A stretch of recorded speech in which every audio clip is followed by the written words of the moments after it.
We pass the word to the rest of the group. I mean, I would be interested, Petra, because you have been in this industry for a long time. So I would be interested to ask from you. I mean, would you have exactly this a very similar approach, let's say 10 years ago, or would you think that things are changing, and if yes, in which direction? I think the need to act is probably getting more and more urgent, but that's obviously due to more and more globalization.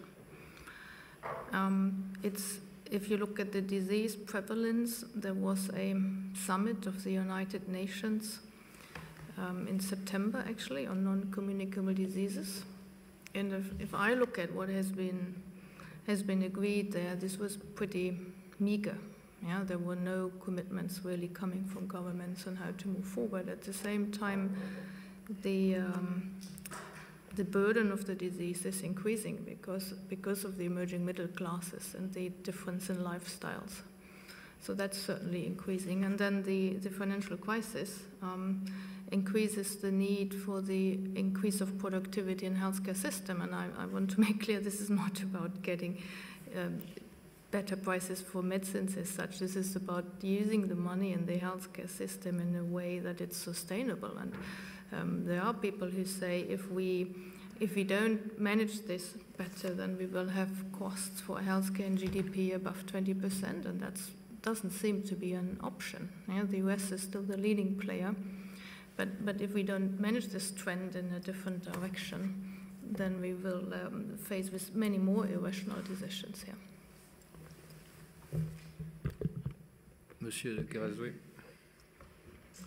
Yes, Jean Carazoué. I have been in charge of the French healthcare system for 5 years, as the head of the French hospitals, and I'm in that industry for 40 years. I have evaluated the Greek healthcare system, the Irish healthcare system, and I'm advising the Chinese and the Moroccan government on the healthcare system. Just a few words.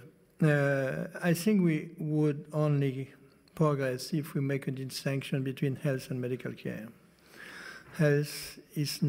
Medical care is not health, and health is not medical care, although one contributes to the other. And I think it's a mistake to speak of a health industry. It's a medical industry, yes.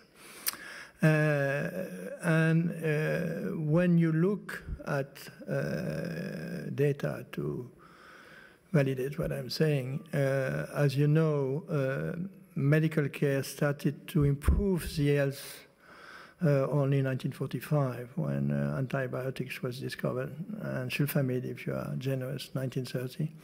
And life expectancy started to increase in the 19th century. It was 35 years in 1800, 42 years in 1850, 50 years in 1900, and 60 years in 1945, and now in France, 82. When you look at China, now the life expectancy in China is 73 years. The Chinese gained 38 years of life expectancy in 50 years, and with almost no medical system for most of the population.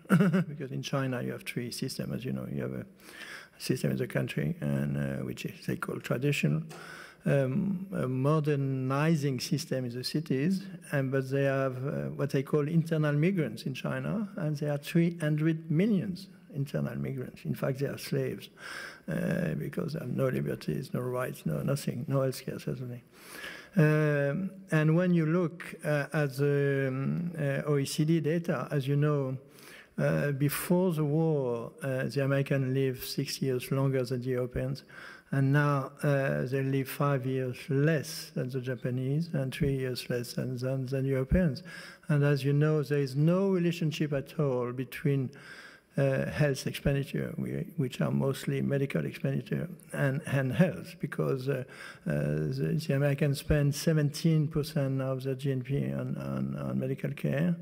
We do spend in French 12, the German 11.4, and the average OECD is around 9. And the country where the life expectancy is the highest is Japan, and they spend 8.2. So that does not mean that the health industry and the pharmaceutical industry is not a great industry. I will come back to that. But to go in still direction, the first thing to remember and to say to this conference is the most important thing for health is peace. And when you look, for instance, at African countries, you see that during the war, what was this country in Africa? French. Well, anyway, the first year of war, the life expectancy decreased by 10 years. Country where the life expectancy is the lowest in the world are country at war.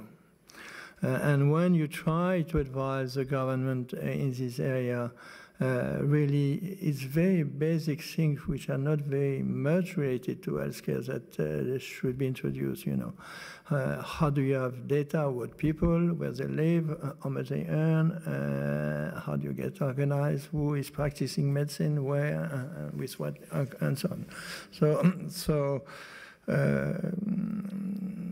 So the first thing is health is related to peace and the capacity to develop agriculture, food, and vaccination. In fact, the most impact has to do with, you know, I'm in the board of the Foundation of Doctors Without Borders, Médecins Sans Frontières, and I'm going to stop. But you see that, you know, we help children in some country like Niger, you know, and we help them to survive, but we don't know what will happen to the children after that.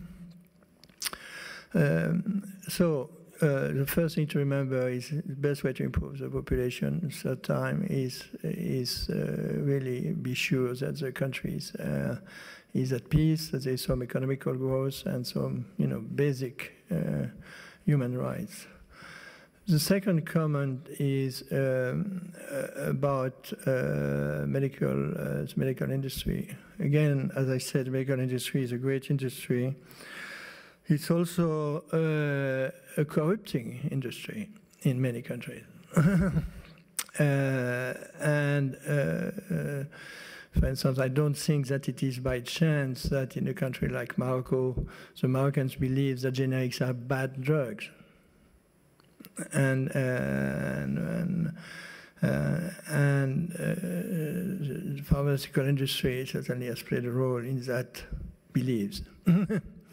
Not you, of course, and not the great companies which are represented here, but it's a fact. And when you try to explain that, you know, generics are good and so on and so forth. So one of the things we could advocate here is a world control of generics, because as you know, there's a lot of traffic. As you know, most of that traffic comes from India and through different channels that you certainly know better than I do. But certainly one way we can help access to basic drugs, and there are a lot of genericable basic drugs, which are accessible on the market, and also the change of the law, because as you know, after the Pretoria trial, you remember what that was? It was, you know, about 31 pharmaceutical company which sued the South African government about copying drugs from AIDS. Well, as you know, that is an old story, but in fact, certain countries can produce some drugs under certain circumstances, but not the poorest country. And I think that should be reformed in order to have access, when people have the money, to drugs which are not trafficked. And I think that is very important. Third, there is your question, Madame Petra, which is a fair question, which is how do you finance innovation? Just a word that you say, which is un lieu commun, but false. Aging plays a very limited part in the increase of health expenditure. It plays, in France, it plays 0.5% a year, so it's very low. For reasons I would explain if you want to, but and innovation in the health industry, as you also say, can induce productivity a lot. You know, when you look at the way of delivering medical care, you see that productivity can increase very rapidly by, very classical health innovation cost only when they are allowed to do things which were not feasible before. But most of the time, innovation cut cost, in fact. But you have a fair access, and the debate between Europeans and Americans, because as you know, health expenditure in America are 40% of the world expenditure. So it's the figure more or less 40% in US, 32% in Europe, 8% in Japan, and the rest of the world is 20%. And as you know, the price of drugs are free in America, which is not the case in Europe. And the Americans pretend that they are paying for medical research for the rest of the world, which is partly true, partly false. But there's a real question of having access, and I will end on that, is that when you have a real innovation, as you can see in AIDS, then to be an economist, the population of the world believes that it is a public good. By that I mean it's free. So when you have a real innovation, which is the case for tree therapy in AIDS, then you have a debate, and then you have a problem of financing the industry and its research. Provided that the industry has several problems, as you know, its classical business model with blockbusters is moving. Industry, which is an industry we came from chemistry, misses the biological turn, and the industry is buying back a new company, amongst, is buying a knowledge which was out of the industry. And for good reason, I think you are wise to do that. But, and just to finish on the future, what is going to change the most is as you know, genetics. In 8 years from now, the cost of my genome will be the price of a blue gene. So it will cost around $100. Now you can get some information for $400, genome reasonably good for $3,000. And that is going to change how medical care is going to practice, but it's probably another thing. So I'm sorry I've been too long, but just and to come back, health is not medical care. Medical care brings a lot of goods, including health improvement. The success in the past have been tremendous. We still gain 3 months of life expectancy. And you were, Steve, looking for an indicators, and I think there's one very simple. It's life expectancy at any age, with or without handicap. And that is probably the best indicator you can have, and there's no other, I think. And on any grounds, this has improved, and of course, the pharmaceutical industry has helped us to cure some disease. Medicine has changed because of the pharmaceutical industry. Even surgery has changed for that reason. But the regulation of the pharmaceutical industry and the financing of medical innovation raise worldwide problems. And I will just say a word about following infectious disease.